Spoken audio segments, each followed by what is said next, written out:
오늘 말씀은 창세기 26장 26절로 29절 말씀을 봉독해 올리겠습니다. 창세기 26장 26절로 29절 말씀입니다.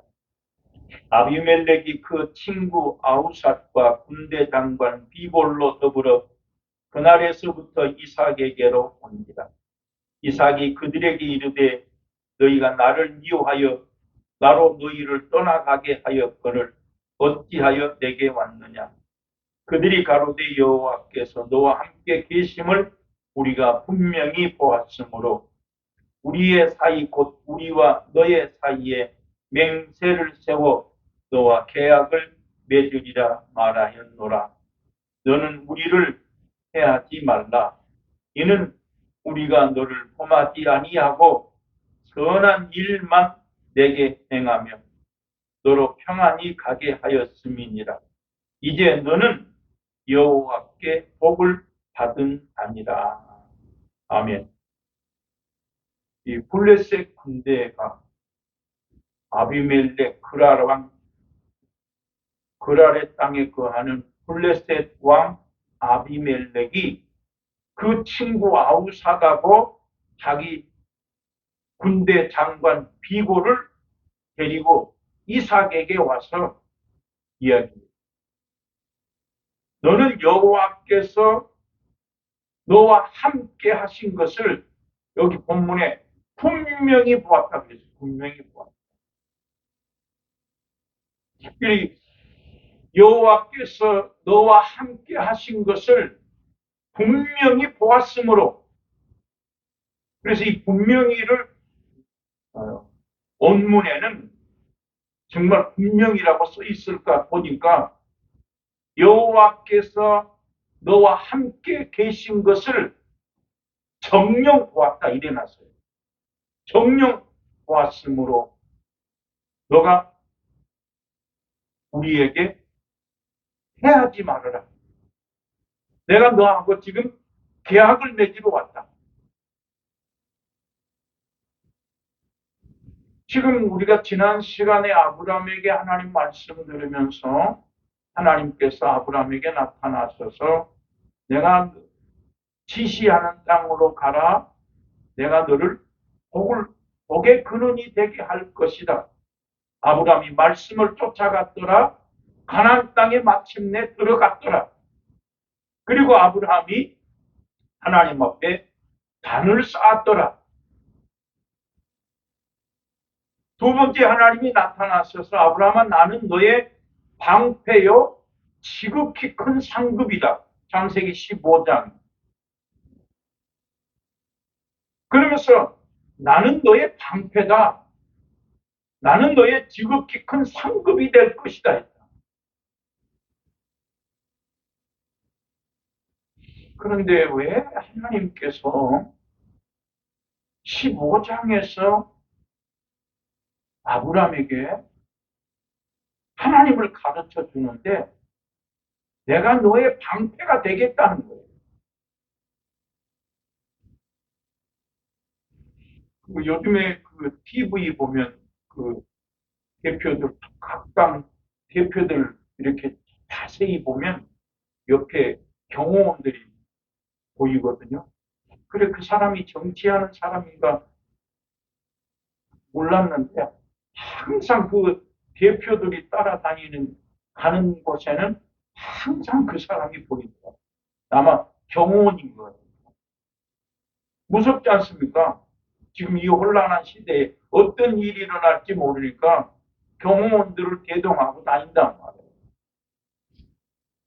그런데 하나님은 내가 너의 경호원이 되어주겠다. 내가 너의 방패가 되어주겠다 했다. 그럼 우리 하나님께서 왜 12장에서 복의 근원이라고 말씀하신 그 하나님이 내가 너에게 복의 근원이 될 것이라고 말씀했는데 왜 15장에서 내가 너의 방패가 되어주마 그랬느냐는 거죠. 그것은 창세기 13장에서 노세 목자와 가축의 목자와 아브라함의 가축의 목자가 서로 다툽니다. 그렇지만은 아브라함이 먼저 네가 자하면 우하고 우하면 자하리라라고 했기 때문에 하나님이 그 창세기 13장에서 롯의 가축의 목자와 아브라함의 가축의 목자가 서로 다투었더라. 소유가 많아서 동거할 수 없었더라 했기 때문에 하나님은 창세기 15장에서는 네가 세상에 살면서 어떤 다투는 일이 있다 할지라도 내가 너의 방패가 되리라 했다. 물론 13장에서 롯의 가축의 목자와 아브라함의 가축의 목자가 싸우지만 하나님이 또 가르쳐 주나.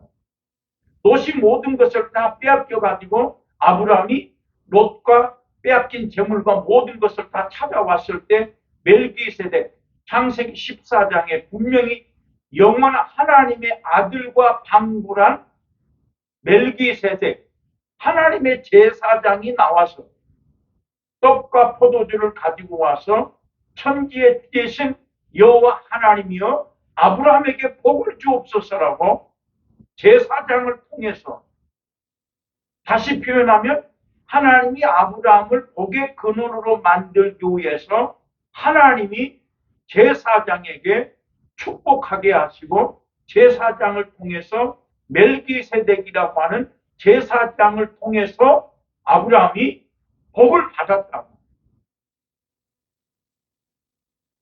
근데 이제 하나님은 내가 너의 방패가 되어주겠다. 그리고 17장에서 나는 전능한 하나님이다. 그러면서 아브라함은 무자하였더라. 자, 창세기 15장에서 여호와 하나님이 나타나셔서 아브라함아, 내가 너의 방패요 지극히 큰 상급이 될 것이다라고 했을 때 아브라함은 소유가 많음으로 말미암아 내 기업을 물을 자는 이 다메섹 엘리에셀 종입니다 했다. 하나님이 나한테 뭘 주려고 부릅니까?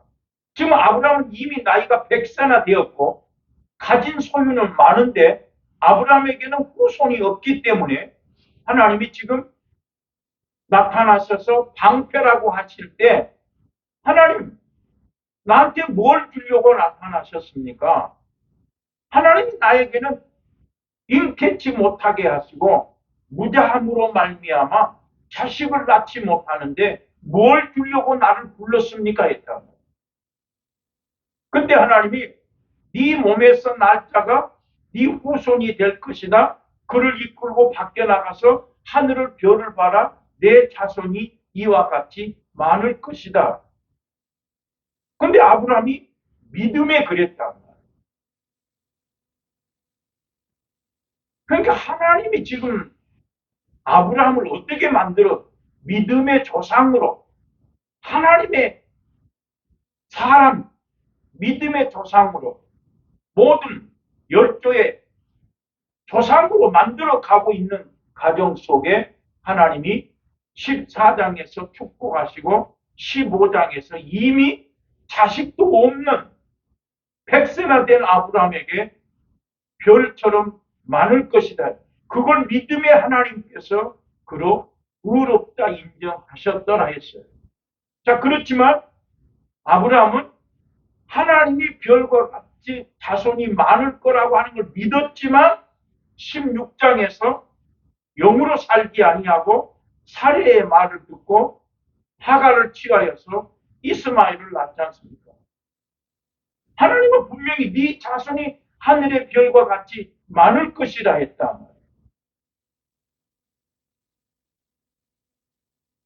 근데 하갈을 취하여서 자식을 낳지 않습니까? 그때 하나님, 아브라함 뭐라 해요? 이스마엘이나 내 앞에서 살게 하십시오. 나는 어떻게 늙었는데 자식을 낳을 수 없습니다. 했지 않습니까? 그러니까 하나님께서 사례의 말을 듣고 하갈을 취하여서 아브라함이 자식을 낳지만 17장에서 여호와 하나님이 나는 전능한 하나님이다. 너는 내 앞에서 완전해라. 너는 내 앞에서부터 이제 나는 전능한 하나님이니까 너는 이제부터 영으로 살아라 그 말이에요. 육신대로 살면 반드시 죽을 것이로되 영으로서 몸의 행실을 죽이며 살아라. 그것이 아브라함에게 17장에서 나는 전능한 하나님이다. 너는 내 앞에서 완전해라 그 말은 네가 어째서 별을 보고 네 자손이 별을 보고 많으려 하는 걸 믿었음에도 불구하고 어째서 네가 육신의 생각을 쫓아서 사례의 말을 듣고 하갈을 취하여서 이스마엘을 낳았느냐? 너는 이제부터 나는 전능한 하나님이니까 너는 이제부터는 완전해라 영으로 살아라 그 말이에요.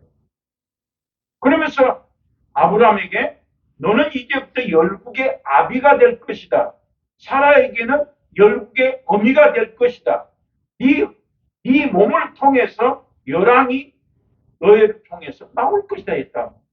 자, 15장에서 하나님을 믿었는데 다시 하나님이 너는 이제부터 열국의 아비가 되고 사라는 열국의 어미가 되고 너를 통해서 네 몸에서 열왕이 쫓아날 것이다 했다.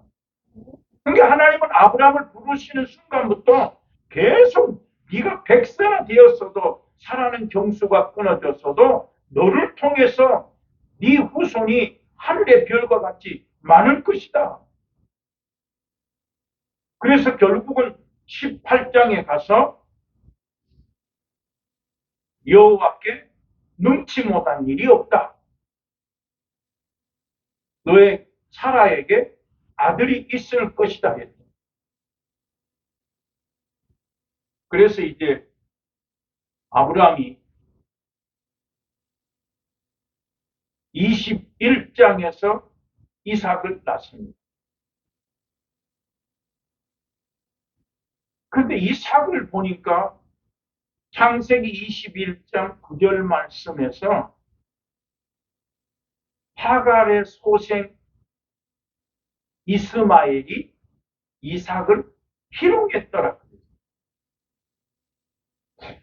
그 창세기 20장까지는 이삭이 아직 출생하지 않았으니까 이삭에 대한 말씀이 아무 데도 없어요. 21장에서 한마디 나온다. 21장에서 이 하갈의 소생 이스마엘이 이삭을 희롱했더라. 그런데 희롱했다는 말밖에 이삭이 어떻게 했다는 말 아무 말이 없어요. 그랬는데 창세기 25장에서 창세기 24장에서 아브라함의 아내 사라가 죽습니다. 127세에 아브라함의 아내 사라가 죽었습니다. 그리고 25장에서 아브라함이 그두라라고 하는 첩을 들였다. 근데 거기 성경에 정말 정확해요. 그 아브라함이 그 후처 그두라라고 하는 후처를 취하였더라 해놓고 아브라함이 모든 소유를 이삭에게 주었더라. 그리고 서자들에게도 재물을 나누어 주고 그들로 하여금 동북으로 가게 하였더라 했어요. 그러니까 그 성경에 보니까 아브라함이 이삭하고 이스마엘이 이삭을 희롱했더라 그 말씀 때문인지 아브라함이 후처를 첩으로 들여서 서자 자식들을 낳았는데 아예 그 서자와 이삭이 떨어져 살게 만들어요. 왜? 이삭을 이스마엘이 희롱한 것을 아버지 아브라함이 보았기 때문에 사라가 죽은 다음에 다시 후처를 취하였는데 그 후처의 자식들을 이삭과 떨어져 살게 했다. 그래서 이삭에게 모든 소유를 주고 서자들에게도 재물을 나누어 주고 그 서자들의 모든 족속들은 동북으로 가게 하였더라 이래 놨어요. 그러니까 지금 이삭을 이스마엘이 희롱했는데 그 이삭이 그거에 대해서 성경에 아무 말이 없어요. 그런데 이제 그 이삭에 대한 말씀이 어디서 나옵니까? 이제 모리아산에 데리고 가서 하나님이 아브라함을 시험하기 위해서 모리아산에 가서 번제로 드리라. 그래서 아브라함이 지금 이삭을 데리고 가면서 이삭이 거기서 말이 나옵니다. 불과 나무는 있지만 번제할 어린 양은 어디 있습니까? 그 말밖에 없어요. 근데 아브라함이 뭐라고 가르쳐요? 번제할 어린 양은 여호와 하나님께서 준비하실 것이다 했다. 근데 아버지가 지금 산에 가서 이삭을 꽁꽁 묶어가지고 제단 위에 지금 제물로 올려놨지 않습니까? 근데 거기에 보면 이삭이 어떻게 했더라는 말은 아무 데도 없어요.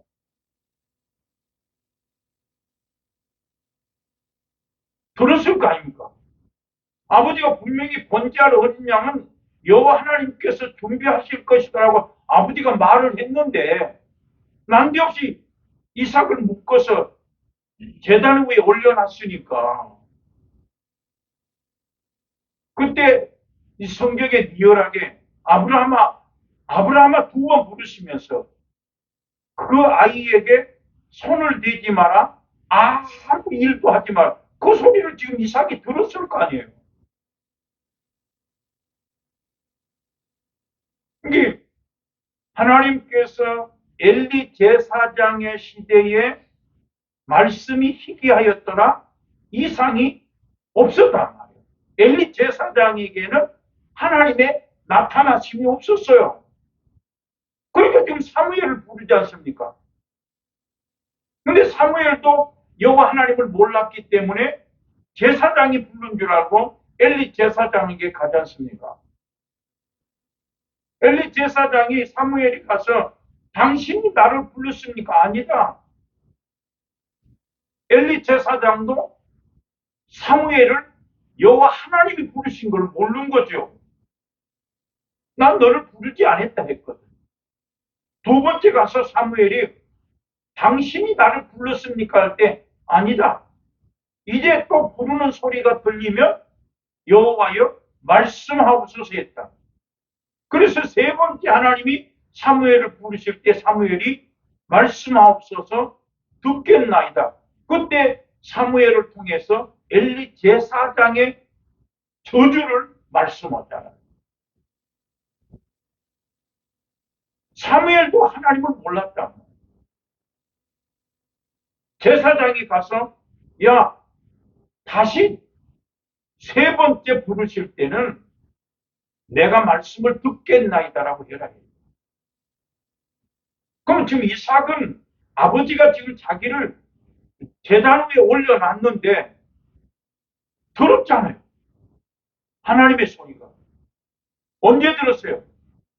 아버지 불과 나무는 있지만 어린 양은 어디 있습니까? 할 때 아버지를 통해서 여호와 하나님이 준비하시리라. 그 믿음을 가진 거죠. 자기 자신이 지금 재물이라는 건 생각을 못하는 거죠. 하나님이 준비하실 것이다. 지금 아브라함은 믿음을 가지고 이삭을 믿음으로 양육하고 있잖아요. 그렇게 말씀을 보면 아브라함이 15장에서 하나님이 부를 때 이삭을 줄 거라고는 생각을 못했고 사람의 생각으로는 도저히 자식을 낳을 수 없다고 생각했기 때문에 하나님 앞에 이야기했단 말이에요. 하나님이 자식을 주지 않았으니 나는 내 기업을 물을 사람은 이 종밖에 없습니다 했지 않습니까? 그런데 하나님 뭐래요? 계속 지금 아브라함의 생각을 바꿔나가신단 말이에요. 아브라함은 할 수 없다고 생각하고 있는 그 아브라함을 하나님은 계속해서 나는 너의 방패요, 나는 전능한 하나님이요, 나는 능치 못한 일이 없다고 가르치고 있잖아요. 마찬가지로 우리는 하나님을 모르잖아요. 하나님을 모르는데 하나님이 나를 택해서 교회에 왔단 말이에요. 성경에 분명히 말하기를 하나님이 택하지 않고서는 옳다가 없어요. 하나님이 아브라함을 택해놓고 아브라함을 훈련해 가시잖아요. 없는 것도 있는 것처럼. 근데 우리는 지금까지 신앙생활 하면서 하나님이 나를 택해서 여기까지 오게 하셨다. 하나님은 내일 일을 모르게 해놨어요. 근데 하나님이 아브라함에게 뭐라고 말씀해요? 모리아 산에 독자 이삭을 드렸음으로 말미암아 두 번째 하나님께서 아브라함에게 말씀하시면서 내가 너를 번성하게 하고 너를 강한 나라가 되게 하고 내 자손으로 말미암아 천하 만민이 복을 얻게 될 것이 아니냐. 이는 네가 내 말에 순종했기 때문이다라고 정확히 가르쳐 줬다. 그런 것으로 보면은 아브라함에게 계속 말씀하면서 하나님이 어떤 하나님이라는 걸 가르쳐 준 다음에 마지막 시험으로 독자 이삭을 드렸을 때 하나님이 말씀하자. 내가 소돔과 고모라 성을 멸망시키러 가는데 이제부터는 아브라함에게 어떤 일도 섬기지 않겠다. 성경 그려놨어요. 내가 이제 아브라함이 하나님의 명령에 순종했음으로 말미암아 이제 내가 너에게는 숨기는 일이 없다. 지금까지 내가 너에게 말한 것을 이루려 함이라 하면서 19장으로 넘어가지 않습니다.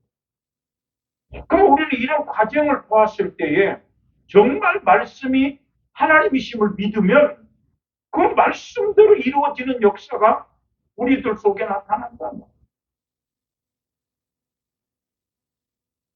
여러분, 아비멜렉이 아브라함을 보고 그랬지 않습니까? 너를 보니까 하나님이 너와 함께 하신 것을 우리가 보았다. 그러면서 뭐라고? 이제부터는 아비멜렉이 우리에게 거짓말하지 마라. 하나님 앞에서 맹세를 하지 않습니까?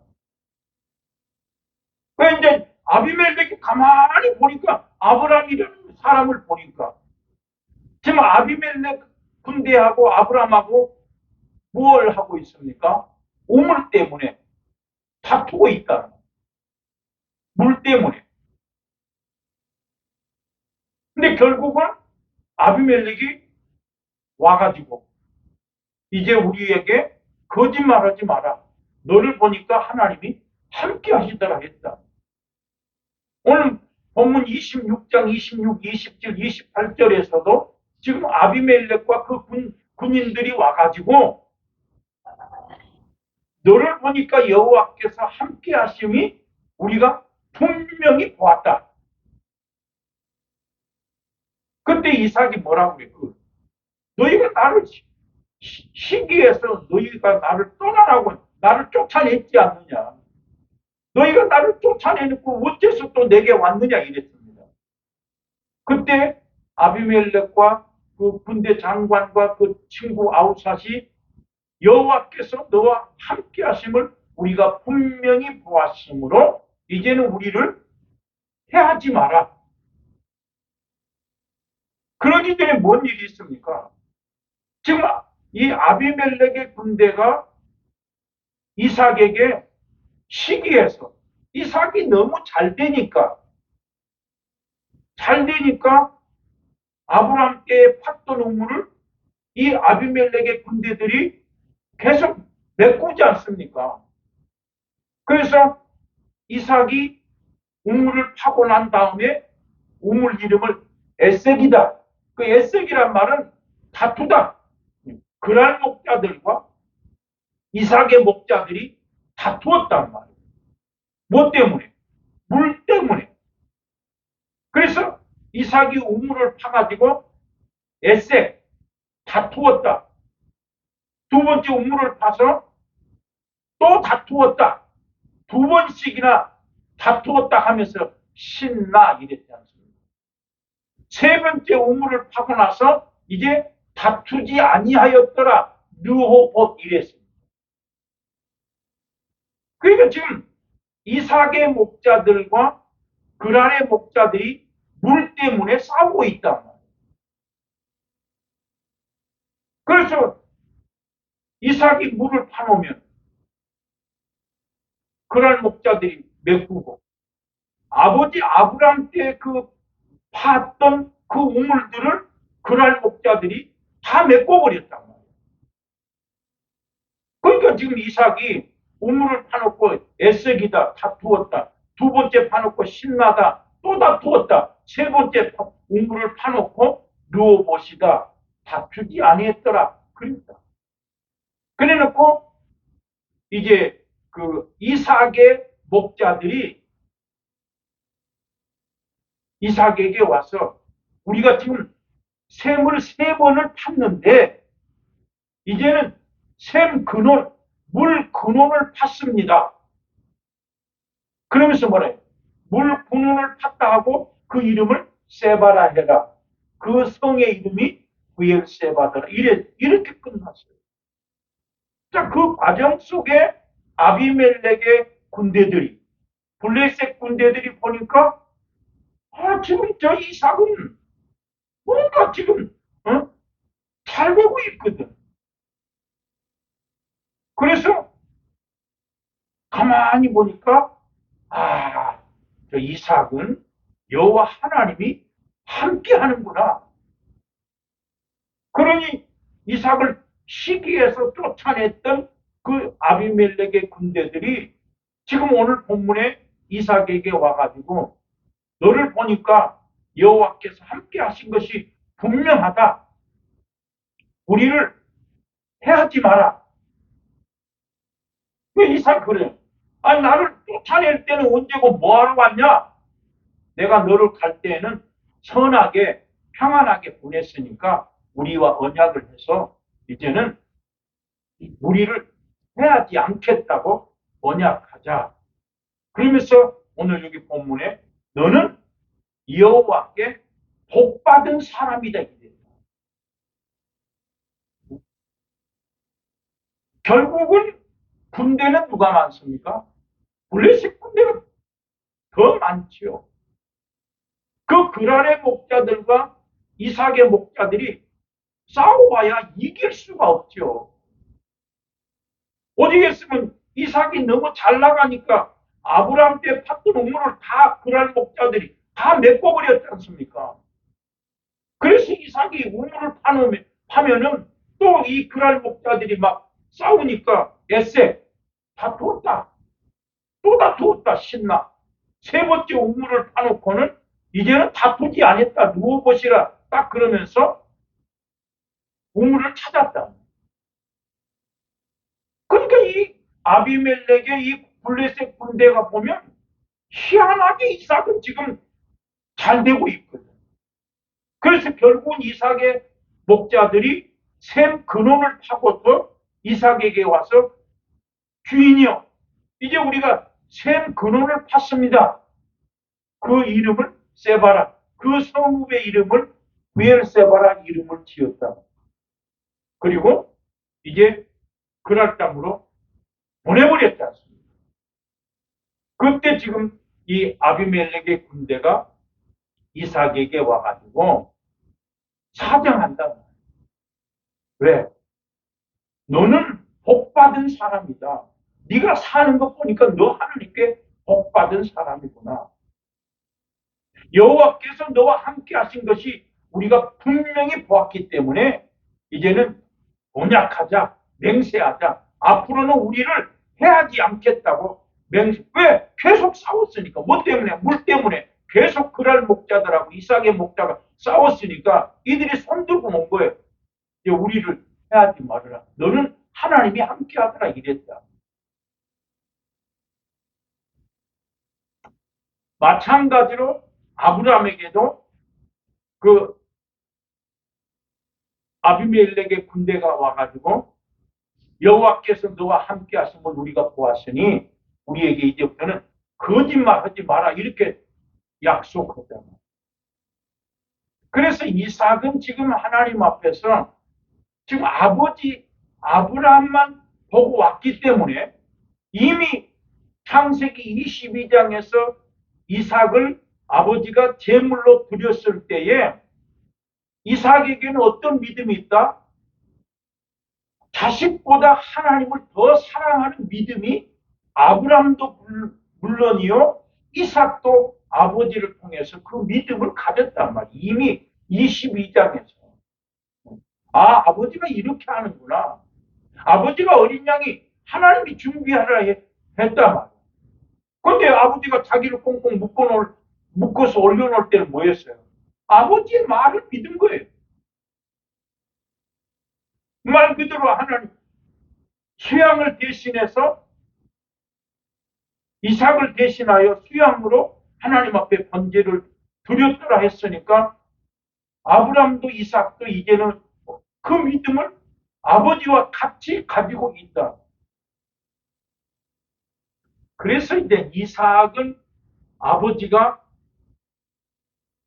살아난 다음에 어머니가 24장에서 어머니가 죽고 그 서자들과 이렇게 있을 때 재물을 나누어서 보내버리고 이삭은 하나님이 농사하여 그 해에 100배나 주었더라. 그리고 24장에서 이삭이 리브가의 아내를 취하면서 모친의 장사 이후에 이삭이 40세에 리브가를 취함으로 말미암아 위로가 되었더라 이랬다. 성경은 어머니 사라가 127세에 죽었고 이삭은 그 40세에 리브가를 취하여서 아내를 삼음으로 말미암아 어머니 장사 치르고 그 리브가를 아내로 맞이한 것이 큰 위로가 되었더라. 그리하고 25장에서 지금 아브라함이 후처를 취해서 또 자식들이 있는데 하나님이 아예 아브라함이 이삭과 그 서자들이 같이 살지 않도록 다 보냈다.